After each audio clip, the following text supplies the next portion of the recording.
avec Clara, on s'est rencontrés en fait à notre école d'art, à l'école d'art de Cergy. Donc il se trouve à Cergy, comme son nom l'indique. Et en fait, c'était un pote à nous, Joachim, qui organisait une petite soirée pour le pot de départ à la retraite de notre bibliothécaire, entre autres. Et il nous a proposé en fait de jouer de la musique, chacun en solo. Mais à cette occasion, on a décidé d'essayer de faire quelque chose ensemble, quoi. Ça a été aussi simple que ça.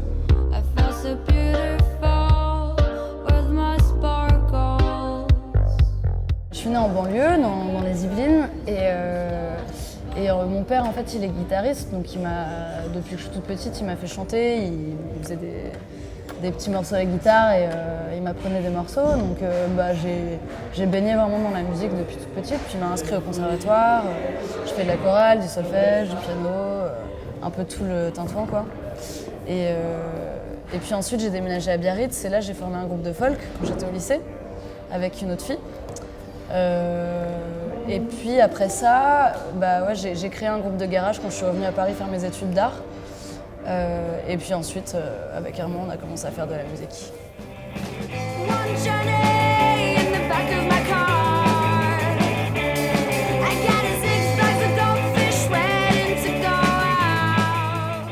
Du coup, avant de faire Agar Agar avec Clara, c'était en fin 2015. Moi, je fais toujours d'ailleurs du live solo, en fait, plus orienté techno, mais pas que d'ailleurs, enfin avec beaucoup d'influences différentes, mais en tout cas du live pure machine, quoi, purement instrumental. Et puis à la base, je viens de la musique faite sur ordinateur aussi, parce que évidemment, ça a été ma première manière de composer de la musique avec ce que j'avais sous la main. Et puis avant ça, le conservatoire.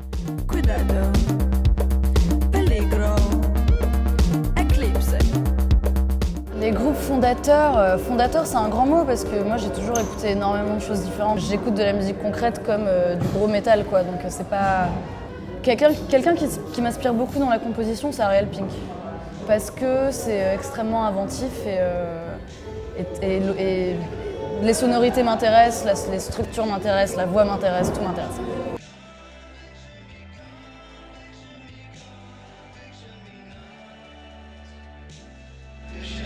Un artiste qui m'a ouvert la porte de la musique électronique, enfin deux artistes du coup, c'est Otaker.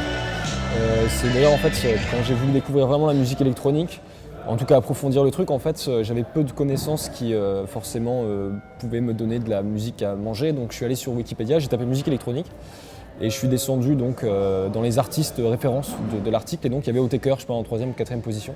Le nom m'a intrigué, je cherchais le truc, je me suis gravé un CD, je l'ai mis dans ma chaîne EFI et puis ça a été une claque monumentale, quoi. Donc c'était l'album Draft 7.3 enchanté.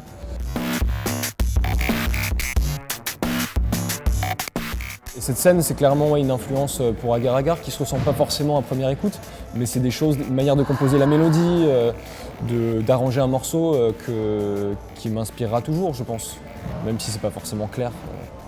Depuis qu'on a commencé, on compose, c'est très instinctif en fait. Lui, il va me proposer une ligne de basse, je vais improviser dessus. À la base, en fait, moi, j'improvisais tout le temps dans les premiers lives. En fait, j'écrivais pas de paroles, quoi. Il y avait pas d'écriture en amont, donc en fait, c'était du yaourt tout le temps. Et ensuite, on a commencé, quand c'est devenu un peu plus sérieux, j'ai commencé à rédiger un texte où on s'est demandé de quoi on voulait parler, etc. Tout en restant. Mais ça reste dans l'état d'esprit en fait d'une composition où la voix d'abord est une mélodie. Ouais. C'est un instrument qu'on intègre en fait exactement comme les autres instruments, en aller-retour constant. Et donc on va dire que c'est pas une instru qui est faite, puis une voix qui suit l'instru en fait. C'est un aller-retour entre la mélodie de la voix, la mélodie de tel synthé, la basse, la rythmique, et ça se compose complètement de manière imbriquée. Puis après de ça se dégagent certaines paroles, quoi.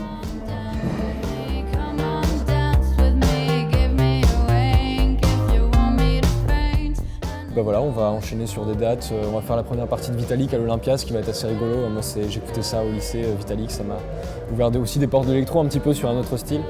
Et puis après, qu'est-ce qu'on va faire? Enfin bref, on va enchaîner sur des festivals, on sera au printemps de Bourges aussi, etc. Enfin, on a un calendrier assez rempli, ce qui est très très cool. Et puis voilà, on va essayer de déclencher des pogos de plus en plus énergiques.